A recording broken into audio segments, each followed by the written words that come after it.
Being late is a problem that hitters typically have at all levels. But what happens when a hitter's a little too early?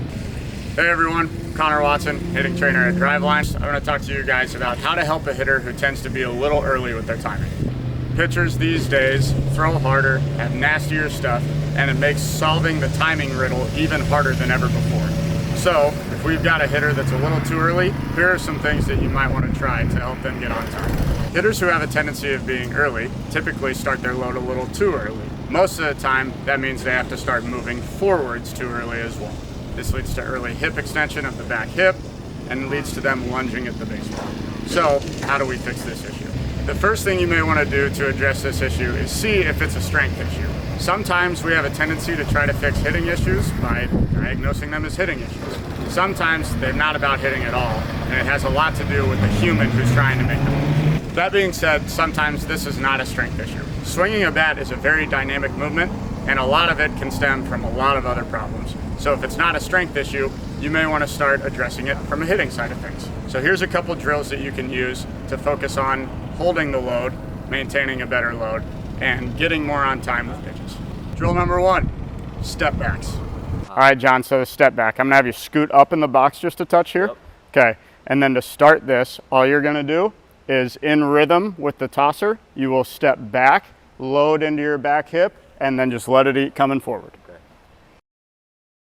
When a hitter is performing step backs correctly, we'll see that his tempo is in sync with the flipper.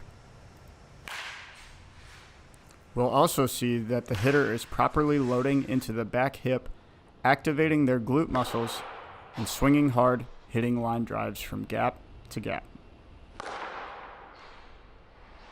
Drill number 2, feet together, stride away. Sort of like Cody Bellinger. So we're gonna do a modified hook 'em drill. Okay. So instead of having your front foot over your back foot, you're gonna put them just right together. Just right here. Stand up straight for me, and then we're gonna do a little hip hinge so we get into a comfortable spot. Yep. And all you're gonna do is try and control your forward move as you go forward and load your upper half as we do that. Okay. Perfect. And then we're just gonna fire from there, trying to hit line drives up the middle.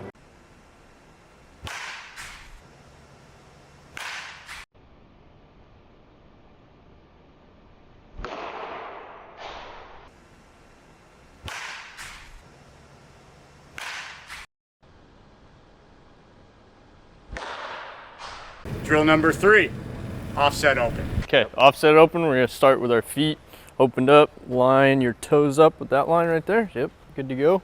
Okay, and then we're gonna keep our feet planted, coil, and try and hit the ball right back up the middle. When doing the drill well, we should see line drive ball flight back to center field.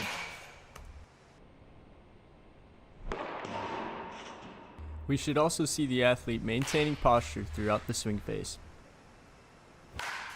With any drill, it may take some time for these things to take effect in the actual game swing for these guys.